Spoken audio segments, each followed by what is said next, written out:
باللہ من الشیطان الرجیم بسم اللہ الرحمن الرحیم۔ محترم سراج الحق صاحب، امیر جماعت اسلامی پاکستان، تمام جماعتوں کے رہنمایان، علماء کرام، سول سوسائٹی، وکلاء، طلباء،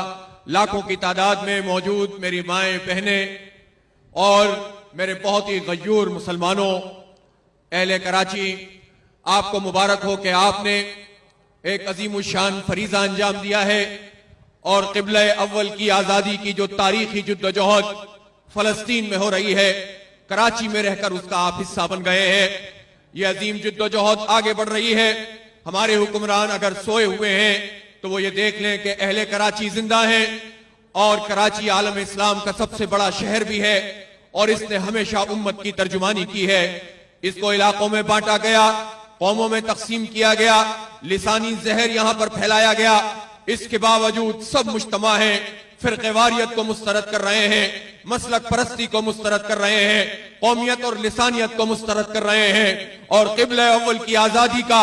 عزم اپنے جذبہ حریت سے کر رہے ہیں۔ یہاں پر ہم نے ملین مارچ کا جب اعلان کیا تو کچھ لوگوں نے پوچھا کہ آپ کے ملین مارچ سے کیا ہوتا ہے؟ ہم نے کہا کہ کچھ ہوتا ہو نہ ہوتا ہو، ہم ان لوگوں میں اپنا نام درج کرانا چاہتے ہیں کہ جب بیت المقدس پر پاگل ٹرمپ اور پاگلوں کے نمائندے اور اس کا منتخب صدر ٹرمپ، امریکیوں کا صدر ٹرمپ، اس نے جب اعلان کیا کہ یروشلم دارالحکومت ہوا اسرائیل کو اور ہم تسلیم کرتے ہیں، تو اس پاگل کے مقابلے میں اور اس دہشت گرد امریکہ کے مقابلے میں ہم سڑک پر آ کر اللہ کے حضور یہ رجسٹر کرانا چاہتے ہیں کہ ہم استکبار کے، استعمار کے،